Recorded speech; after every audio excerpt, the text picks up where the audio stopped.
खबर शामिल करते हैं तालियांवाला से, जहां डिप्टी कमिश्नर फैसलाबाद के हुक्म पर असिस्टेंट कमिश्नर तालियांवाला नुमान अली डोगर की जेर निगरानी चीफ ऑफिसर इकरामुल्लाह सिंधु की नाजायज तजावजात के खिलाफ कार्रवाई। कायदे-आज़म रोड, नया बाजार, अनारकली बाजार, गली रुस्तम अली शाह में तजावजात के खिलाफ भरपूर कार्रवाई। दुकानदारों को 3 फुट तक बाजार में सामान रखने की इजाजत होगी। इसके आगे सामान रखने वाले का सामान जब्त करने और जुर्माने करने का हुक्म। चीफ ऑफिसर इकरामुल्लाह सिंधु ने अपनी निगरानी में तजावजात हटवाई। अलमदीना होटल, मक्का होटल और मुतअद्दिद दुकानों को जुर्माने किए गए।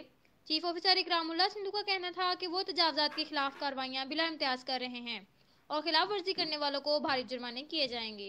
मैं हूं सबा नाज, टीवी तालियांवाला।